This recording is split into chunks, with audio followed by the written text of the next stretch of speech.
From లావ్ and sun blogs. ఇడ్లీలోకి దోశలోకి 2 రకాల చట్నీలు చేసుకుందామా. ఒకటి పుట్నాల పప్పు కారం, ఇంకోటి పల్లీల చట్నీ. ఒక బాండలు తీసుకొని నూనె వేసుకొని 5 పచ్చిమిరపకాయలు కట్ చేసుకొని వేసుకునే వాళ్ళను. కట్ చేయకపోతే పేలుతున్నాయండి పచ్చిమిరపకాయలు, అందుకని కట్ చేసి వేసుకోవాలను. 3 స్పూన్లు పుట్నాల పప్పు, 1 స్పూను 3 స్పూన్లు పుట్నాల పప్పు, 3 స్పూన్లు పల్లీలు, కొంచెం కొబ్బరి తీసుకొని పెట్టుకునే వాళ్ళను. పుట్నాల పప్పు కారానికి కొంచెం కొబ్బరి, పుట్నాల పప్పు, ఉల్లిపాయలు, మిరప్పొడి కావాలను. పుట్నాల పప్పు 4 స్పూన్లు, కొబ్బరి కొంచెం, ఉల్లిపాయ 1, మిరప్పొడి 4 స్పూన్లు వేసుకొని రెడీ చేసి పెట్టుకునే వాళ్ళను.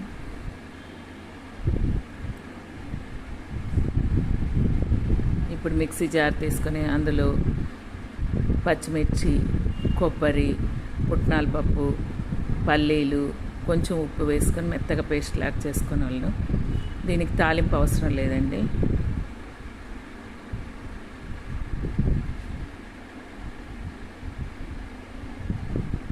కొంచెం మెత్తగా పేస్ట్ చేసుకుంటే టేస్టీగా ఉంటుంది.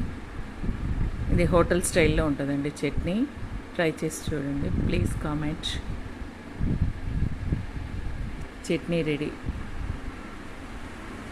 తర్వాత పుట్నాల కారానికి కొబ్బరి, పుట్నాల పప్పు,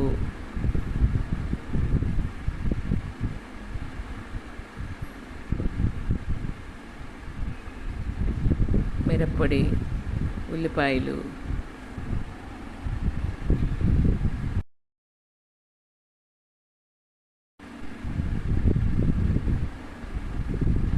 వేసి మిక్సీలో కొంచెం ఉప్పు వేసి మిక్సీలో రన్ చేయాలి. కొంచెం నీళ్ళు పోసుకుంటూ మెత్తగా రన్ చేయాలి.